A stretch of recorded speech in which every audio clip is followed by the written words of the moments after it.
Manana ny toerany kosa ny voninkazo eo amin'ny resaka fitiavana indrindra fa rehefa akatoko ny fetin'ny mpifankatia tahaka izao.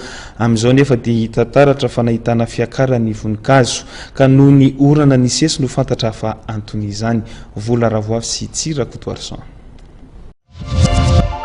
Noho ny fisian'ny orana ny sesy ahitana fiakarany amin'izao akatoko ny fetin'ny mpifankatia izao ny vidin'ny voninkazo izay fanehoana fitiavana. Ny rôzy izay tena betsaka mpisafidy dia nahitana fiakarany teo amin'ny 700 teo.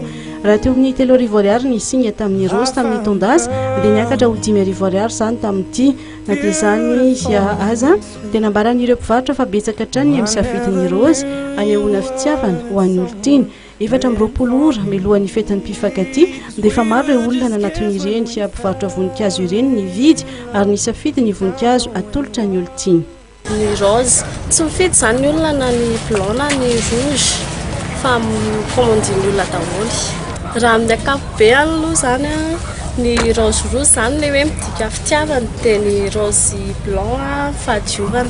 Misy manambatra variété ilay couleur ny rose blanc sy ny rose rouge dia ny sasany manao rose rouge fotsiny dia ny sasany manao rose blanc. Ny voninkazo amin'ny rapiso aloha zany zao hatramin'izao dia mbola tsisy ilay mikomandy zany fa ilay olona tonga dia vidy tsirairay ny olatra vao maraina indraindray tonga dia efa mividy tsy mpifankatia ihany fa misy amin'ny toerana hafa eny amin'ny restaurant misy ary mameno ray aman-dreny rehefa hoe marika fitiavana zany dia betsaka ny manome ilay olona amin'izay fotoana izay fa tsy voatery hoe olona mifankatia ihany fa ilay voninkazo tiana zany fanehoana fitiavana dia voarafitra ao anatin'izay daholo ilay fitiavana dia betsaka ny olona maneho fitiavana amin'ny alalana voninkazo amin'izao eto amintsika. Ilay rôzy koa zany tsy voatery hoe rôzy mena ihany fa misy manome mavokely misy manome fotsifotsy arakarak'ilay fihetseham-pon'ny olona zany izy.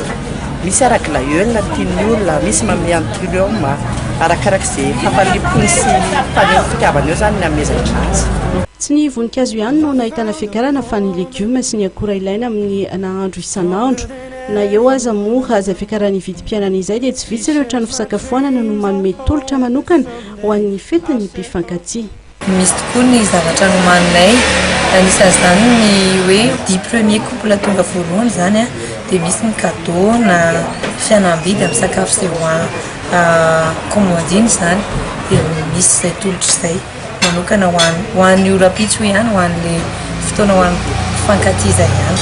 Arak'izany efa mivonona andray ireo mpifankatia ity toeram-pisakafoanana ity.